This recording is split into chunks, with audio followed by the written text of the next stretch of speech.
the network admin made the decision for everybody. In the school of yesteryear, software updates were very infrequent. Let's use Microsoft Office as an example. Word 2000, 2003, 2007, 2010, 2013. So I get an update about once every 3 years. I get a new phone once a year. That's not frequent enough anymore. Backups were also very unreliable. If you're the tech coordinator, you know what I mean. Take backups, external hard drives, USBs, all kinds of ways we would try to get backup to work. And the one time we needed it, it didn't back up the night before. Okay? So what all this meant was downtime was typical. We had to manage servers, we had to manage viruses, we had to manage spyware, we had to manage all these applications, we had to manage backups, so things broke.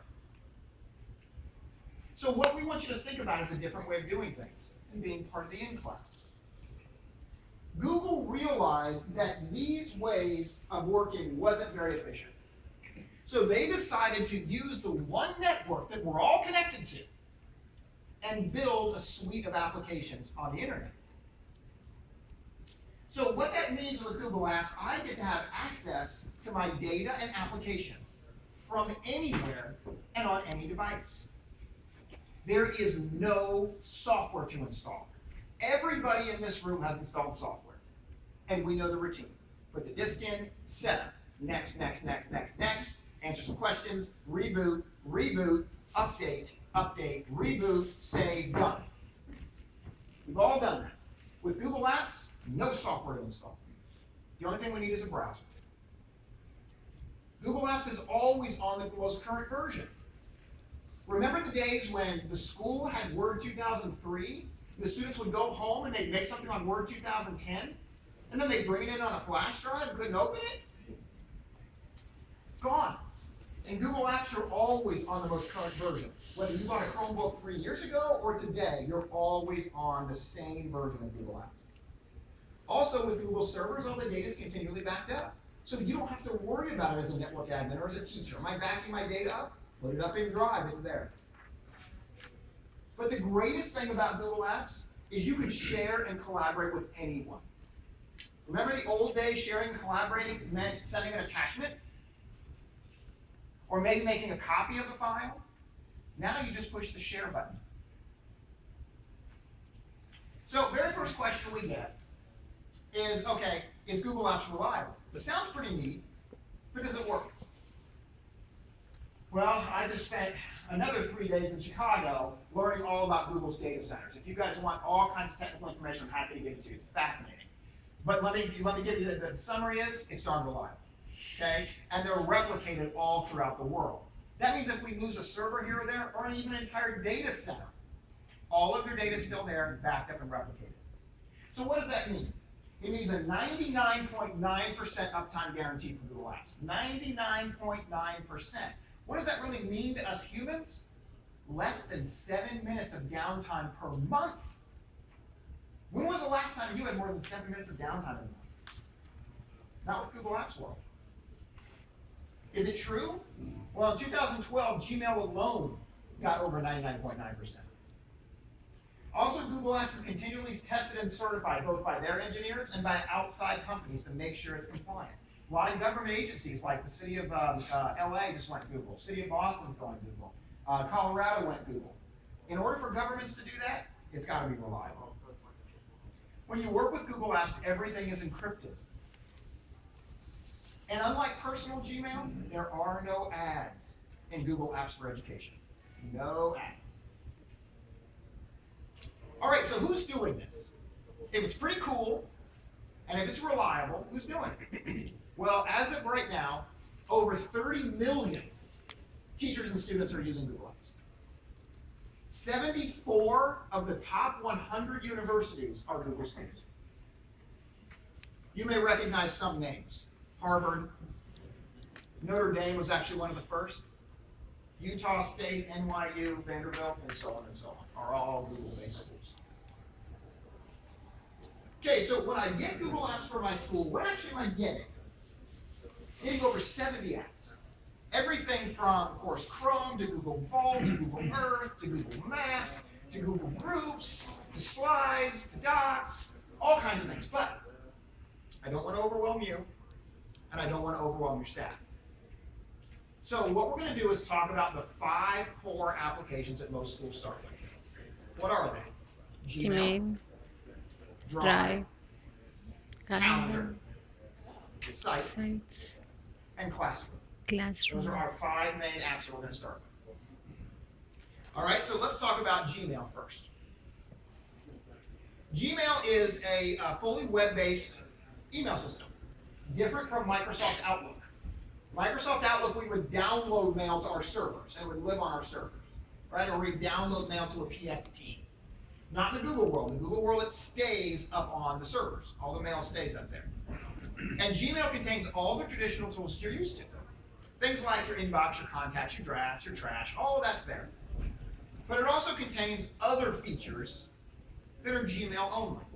So let's talk about a typical Gmail screen. Well, the first thing I noticed with my Gmail screen is my logo there at the top. Google has allowed us to customize Google Apps to your school or district's logo. That way, when school or the students are logged on, they know I'm not at my personal Gmail account, I'm at the school. I also have a search built in. The search is actually a search of my Gmail. Okay, it's not a Google search. So that way, no matter what I have in my email and how much email I have, I can find data there. In my personal Gmail account, I have 28,000 messages. So search becomes important. I also have my domain there. That's one of the things people ask about Google Apps all the time. They say, do I have to have an @Gmail account? Do I have to change my email address in any way? The answer is absolutely not. So whatever domain name you select, whether it's your current one or whether it's a new one, Google Apps supports that. For most districts we work with, we do not change the domain names, only if they ask. We also have labels. Labels are Google's version of folders. Labels are much more powerful than folders because unlike folders, you can have multiple labels on one email. So it helps you to better sort and organize. We also have stars and importance markers, which helps me sort my email. And one of the newest announcements came out a couple months ago is now with Google Apps, you have unlimited storage. This is huge. So what this means in theory is, number one, your teacher and staff will never get the, you are over quota, please clean up your inbox. Seen that message? Never again. All of you email hoarders out there should be very excited about this. Okay? This unlimited storage is true for Google Drive too. So that means you can take every file you've ever made or owned, upload it to Drive, and it's free. Okay? So unlimited quota. You also have one of the best spam filters in the world. A lot of us went out and spent a bunch of money on Barracudas and all of these really advanced spam filters. Just use Google's. It's built right into the product. And it's customizable both by users and by admins. Another nice thing about Gmail is you have additional tools like Hangouts. If you think about it, email itself is over 30 years old. Does that make you feel old? It's over 30 years old. So there are new ways for us to communicate that are built right into Gmail. So let's talk about Hangouts. Hangouts actually has several different features in it. One of them is chat. Chat allows me to talk to everybody in my organization immediately. I just do an instant message. Type, hey, how's it going? And there we go. Immediate communication. But what's so neat about Google's chat is unlike the old days when I was limited to only my school or district, I'm not limited anymore. I can chat with anyone in the Google world, whether they're on a personal Gmail account or whether they're in a district up the street. So I can do one-on-one chatting, or I can keep adding more people and do group chatting. Hundreds at once if you want to. You can add emoticons and photos. The new version of Hangouts added 800 new emoticons. So if you didn't have enough ways to waste time, emoticons will give that to you. Okay? So the 800 new emoticons built in. Also, there's a new app they just released that allows Hangouts to work on any device. So if you're on a Chromebook and I'm on an Android phone, we can hang out with each other. Okay, same with iOS. All right, so we got email, that's cool. We got chatting, and that's nice. What's the next thing we want? Video, right? We can use our built-in webcams to both hear and see others, because we all know how good we look on webcams. Once you get over the fact that we all look crazy on a webcam, it's an incredible tool. We use Hangouts to have virtual meetings. The built-in version of Hangouts allows you to have up to 15 people in a meeting at one time. There's no reason for me to be here. I can just do a Hangout with all of you, and it works the same way. You can ask questions and contribute. In fact, I can even do screen sharing and show this entire presentation through a Hangout.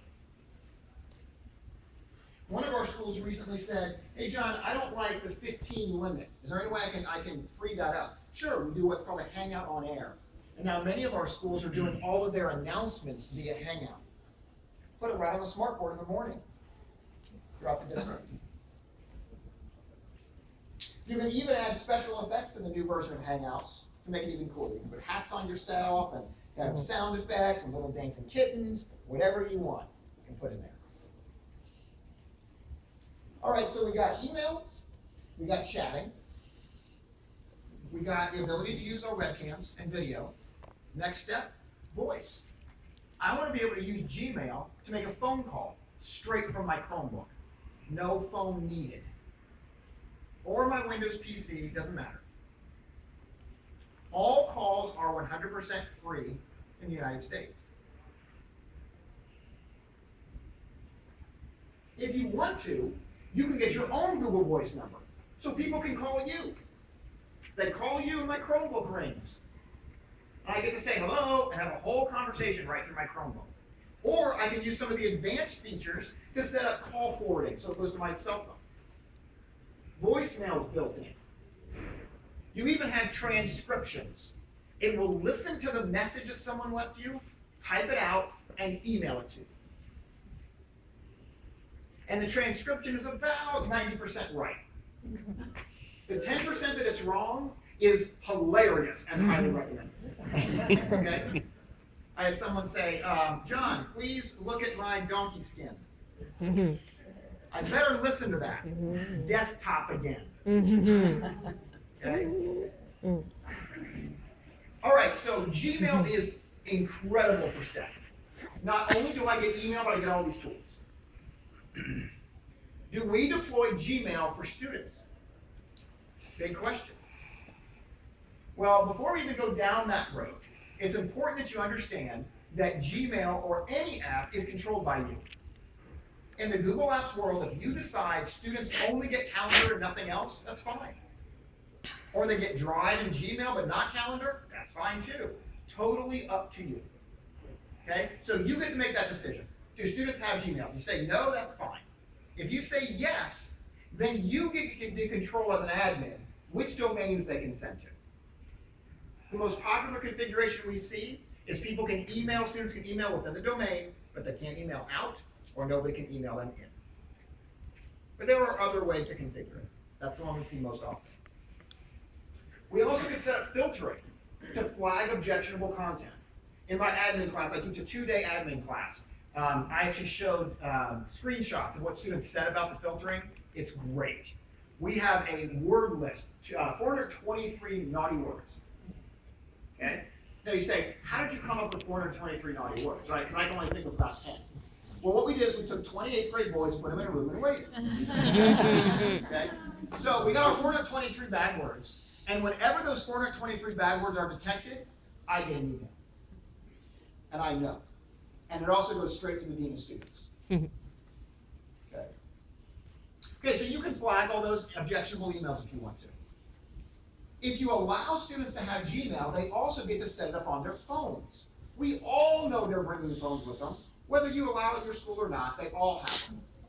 Wouldn't it be great to put Gmail on their phone so teachers could communicate with them and remind them to test tomorrow or whatever it happens to be? Because it's every student's dream to be able to have a teacher communicate with them 24 hours a day. Okay, and we want to accomplish their dream, but they can do it right on their phone. Okay, any questions on Gmail? All right, let's talk about Calendar. Google Calendar has all the standard features, again, like email, that you're used to. Things like creating and editing events. You can share with others in your organization, and you can share with the world. So all great things. And you can sync it to your phone and carry it with you. But there are a lot of additional features of Google Calendar too we should talk about. Here's a typical Google Calendar. I have things like search, of course. I want to be able to search my events. I have views, everything from daily, weekly, to customized to agenda view. I have my event color, so at a glance I know what event that is, whether it's personal or whether that's my biology class. I also can set up multiple calendars if I choose to. And I can add other calendars. I can add my coworkers' calendars. I can add the Browns or the Bengals calendar. I can add phases of the moon. I can add whatever calendars I want there. When I go to open up an event, what features do I get? Well, I can set things like all-day events and recurring events. For example, we all have a staff meeting every Tuesday at 3. We'll show up here. I also can send invitations. So this will put my event on other people's calendars. Now, what's so neat about this is it's an ICS format, which means if other people are still running Outlook, or they're running Hotmail, or they're running Apple's calendar, it doesn't matter. It's a standard format. It'll still show up on their calendars. A new feature that they added recently is adding a video call.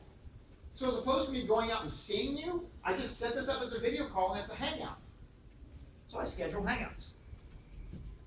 I can add attachments. I still go to schools sometimes where the principal at a staff meeting will go around and hand the agenda out, print it 30 times and hand it to every teacher. Drives me crazy. All you gotta do is go to your calendar and add it as an attachment. And everybody gets the most current agenda. No paper. We all know how much printing costs. And then we also have reminders in calendar. I can do pop-up reminders, I can do text reminders, I can do SMS, so texting reminders. All different ways. So is calendar right for my students? Well, if enabled, Google Calendar can become the final resource for students to know what's going on. Because calendars are placed in layers. Think of them like big planes of glass. So the first layer that we have is the student's calendar. Well, we lay right on top of the student's calendar the main school calendar.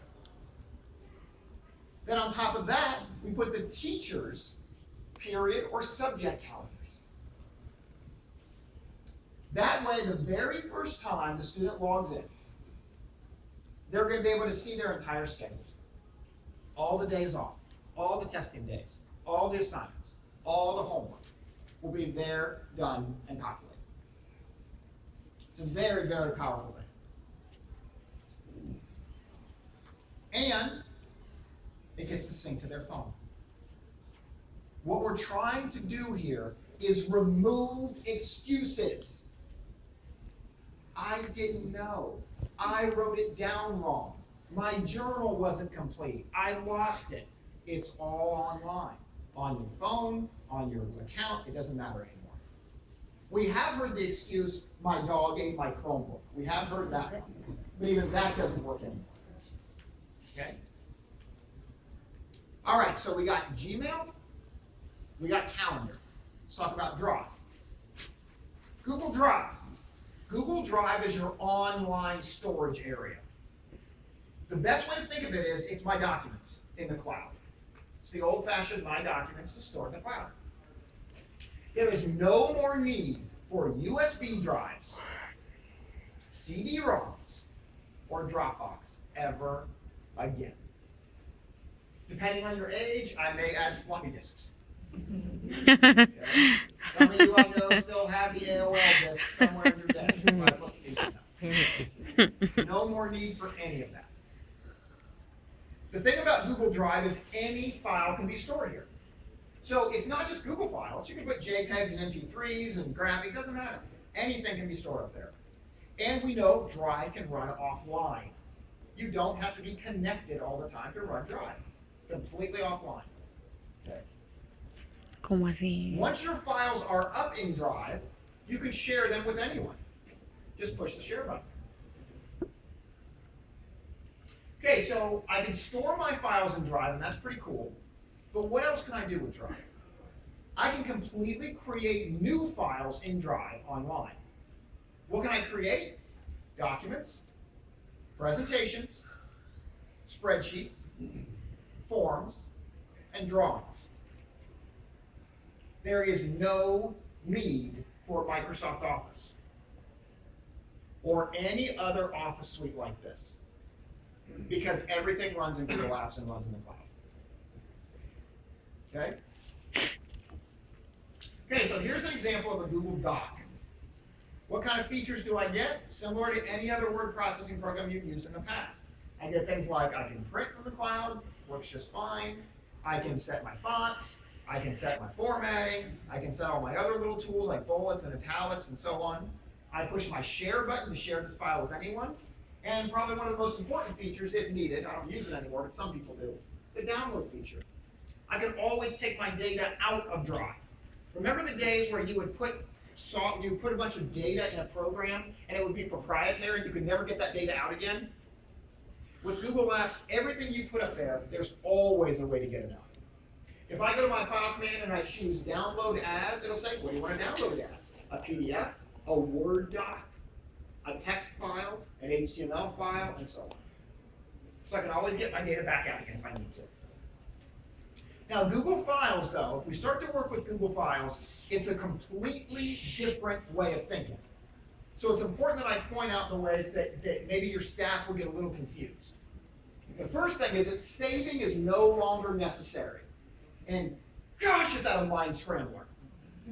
Because what have we done for the last 20 years? File, save, file, save. Because we've all been burned. In fact, some of you have been burned so bad, you save multiple drafts of the same file. I know, I do it too. In the Google world, if you go to the file command, there's no save. It automatically saves every few seconds. Try it sometime. Start typing in a file. We do this in the office all the time. One of my techs will be typing in a file, I'll sneak up behind him and kick the power cord out. Hilarious, we love it. Wouldn't recommend it on your superintendent, but he starts up again, and sure enough, all the data's sitting right there. Okay? Saving is no longer necessary. Also, every revision is saved. This is another mind scrambler because we're all used to Microsoft Office. In Microsoft Office, I create a file and I save it to the server. My file has 2 paragraphs.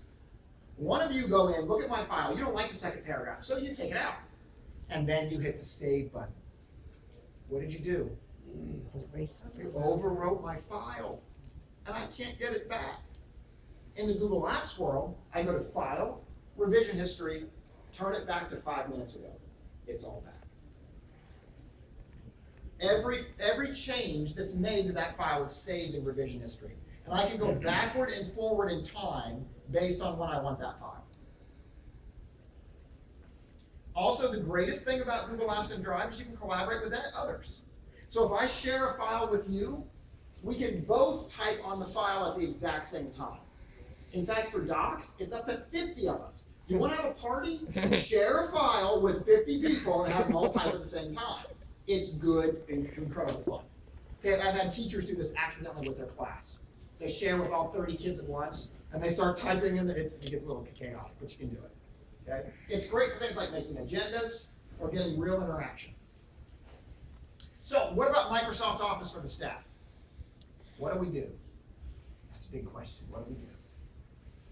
Well, you may want to keep a few copies around for at least a little while. Okay? Why would I keep copies of Office around? One, I want to be able to retain the ability to work with really advanced documents. Things like Microsoft Publisher. Okay, also if you have a spreadsheet that has more than 2 million cells, and I know you all do, right? You may want to keep Office around for that. Really complicated, crazy, scary stuff. Also, I do want to retain the ability to work with old data. If I have 10 years old data, I do want to have that ability to access that stuff.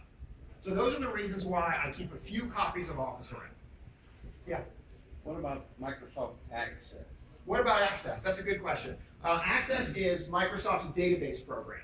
That would be a reason to keep it around. There isn't an Access version of Google Apps. However, there's a ton of things like Salesforce and third-party products that are replacing Access. Okay? And if you really want to, between me and you, it's pretty cool. You now can have your own Google server that will run Microsoft. Any Microsoft product, it's about $30 a month. Or you can convert that into App Engine. You have all kinds of cool features now. Yeah? Are there any Google apps that would be comparable to Office Publisher? To Publisher, there's a couple third-party ones. A lot of people are going to Adobe's Creative Cloud. All of Adobe's products are going completely online. So that's Premiere and that's, Photoshop and all of that stuff is going online. So that's why I'm seeing most people move. Do you know if that's fee-based or not? Yeah, Creative Cloud is. Yeah, it's Adobe, so, it's Adobe. Yeah. And there's some simpler third-party ones also out there. Okay, so what about Drive for my students? Well, students using Drive, they can create, store, and collaborate completely online. That's pretty nice. They can turn in papers and projects virtually by using Google Classroom or sharing with their teachers. So what about Microsoft Office for students? It's time to let it go. It's time. Okay? We've been doing Google Apps since 2008, and it's finally time to let it go for students. Why is that? Drive allows students to get to your stuff from anywhere. Whether they're coming with an iPad, or whether they're coming with a Chromebook, or whether they're coming, I can get to it from anywhere. That's nice. Many newer devices don't run the older version of Office. Your school may have Office 2007. Can you install Office 2007 on an iPad? You can't do that. Okay, there are versions of Office for the iPad, but not the version your school may have. Also, students are real comfortable with Google products. We do a lot of Google deployments. And everyone always comes up to us and says, are you going to train the students? And I say, sure, it'll take about 20 minutes. They're already using Gmail. They're already using Drive. They're very comfortable with Google products. But the most important reason that I get rid of Microsoft Office is not because I don't like Office. I'm actually a Microsoft certified guy. Office is fine, but I don't want to confuse my students. That's what it comes down to. If I have a teacher in a district say, students create this in PowerPoint, and another teacher says, create this in Google Sheets, it's going to confuse the kids. I don't want the kids to say, is it on a flash drive? Is it on a server? It's all in Drive. It's all in one place. That's why I do it. I want to make sure the students and the teachers are united on where the data is. Many of you have maybe even started to experiment with Google Apps, and some teachers use it, some don't, and you're starting to see it. You're getting a split. Office users and Google Apps users. And the split's getting wider and wider and more difficult to maintain. Students typically tend to lean towards the Google world. And we want to make sure our teachers get on board with that too. Okay? Yeah? Is there a difficulty printing Google Docs? Because we've had some of that issues where we've had Microsoft, we're bringing in Google. Yeah. We're having trouble printing. Do we need to buy cloud printers? Okay, she's asking about printing. There's actually 3 options with printing. And if you want to come up at a break, I'll tell you what the advanced options are, but I'll give you the 2 quick ones. 2 quick ones are, you do not need cloud printers. Okay? You can run a service that runs on your Microsoft servers that looks at all of the old-fashioned printers, whether it's an HP LaserJet 2. Anyone remember the HP LaserJet 2? Like 20 years ago, it weighed like 60 pounds, and they're still working today. So if you still have some of those around, that's perfectly fine. You run this service on your servers. The service looks at any printers and makes them cloud printers. Okay, that's option 1. Option 2 is you do cloud printers. You get new cloud printers, and they work really well, but that's an expense. But option 3 now, which just came out about a couple months ago, is do you remember the old days of external jet direct cards? You buy them, right? You plug in next to old printers. Well, now they have that with cloud printing. So if you have a legacy printer, you can get essentially a jet direct card for a cloud print, and it makes that a true cloud print. Okay, so those are the 3 options for it. I have one more question. Yeah. Sorry. Yeah. We also used Turnitin Yeah. and originality reports for kids doing papers. Is Google stuff, is that Yeah. going to be compatible? She was asking about Turnitin. Most schools still use Turnitin. There's not a plagiarism check in Google Apps. There's a couple of things you can do. You can check a revision history, and there's other things, but not a plagiarism check. So many schools that I've worked with still use Turnitin. At least filter out first. Can you run your Google Doc through Turnitin though? Yeah, what many do is they actually submit it, right to Turnitin, then pull it back out again, and then submit, and then actually give it to the teacher for grading. So yes, you can. Yeah. You have said that Google Drive works offline. Yes. How does it work? Okay, what she's asking is, how does Drive work offline? What device we'll talk about a Chromebook for right now, okay?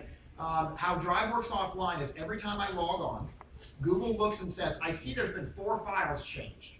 It syncs it locally with my Chromebook. So that way if my Chromebook is offline, I can still work with all of my data and update all of my data. It does a sync every time. Just like the old Microsoft offline files, remember those days? That took forever to sync? With the Google Rolling, it takes a few seconds. So essentially, you have a local copy on your device and a cloud copy. And it uses timestamps to determine which one is the most. So I have to download the drive from my desktop. Yes. Okay, Yep. thank you. Yep. Yes.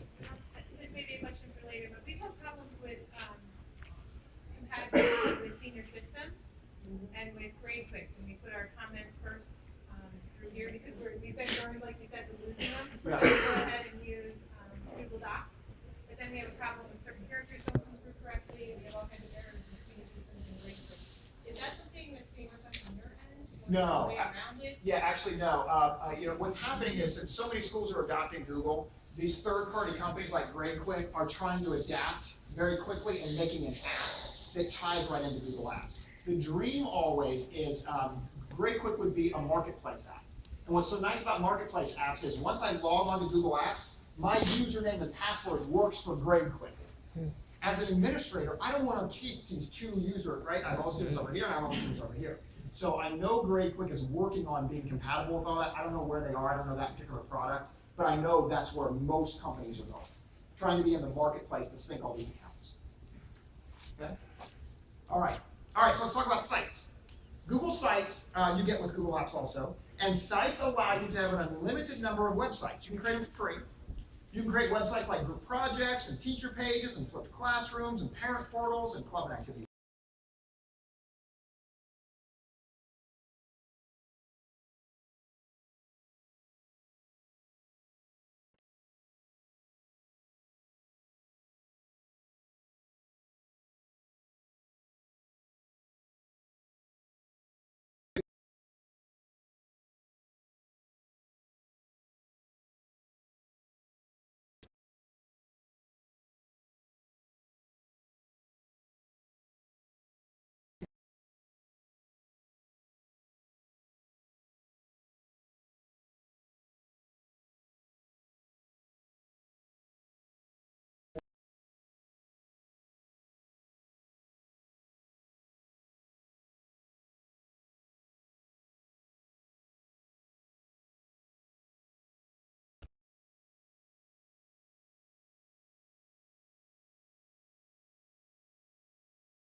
On their Google Drive.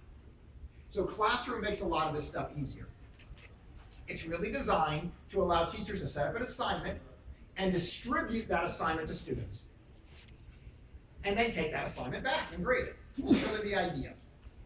Students can keep track of what's due on their Classroom page. So students log in, they see all of the classes they're enrolled in, and everything they need to do, right there as a task list.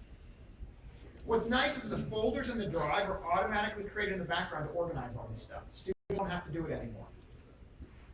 Teachers have the ability to monitor who completed the work and provide real-time feedback while it's being created.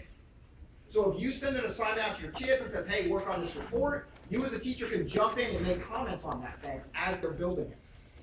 You don't have to wait for them to turn it in anymore. The teacher can also communicate with students straight through the Classroom app. This is why this is a big deal. If you're a school that has decided to turn off Gmail, you can still communicate with your students through Classroom. That's a big deal. Okay, so here's an example of a classroom from the teacher's perspective. The first thing about Classroom that's nice, I don't have to deal with any more rosters. Oh my gosh, I hate rosters, spreadsheets, and they change all the time. Now what I do is I create a classroom, and I go to my students and I say, just type this code in. Students type the code in, they're automatically enrolled.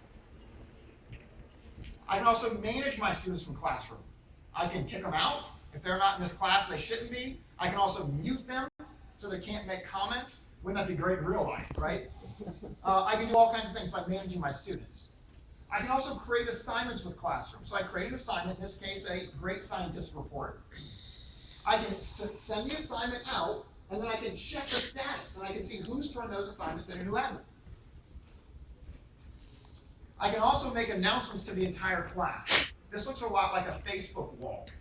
Okay, just a stream that students can figure out what's going on. And I can communicate with students individually. So if the thing that I need to say doesn't pertain to the entire class, what I do is I communicate to students as an individual and say, your paper needs work, or you did a great job. Okay, so Classroom. And Classroom is so new, it's changing all the time. There's been 2 major Classroom updates that have come just in the last 3 months that have really changed how Classroom works. So again, this is their newest one. Expect it to continue to get better as people ask more questions about it and use it more. All right, so Chrome. Chrome I did not say was part of the core suite of Google Apps, but it's really recommended. If you do Google Apps deployment, Chrome really should be there also as part of your planning. It's designed to work with Google Apps. Here are just some features of Chrome. I have things like sync, I do things like extensions and password retention and spell check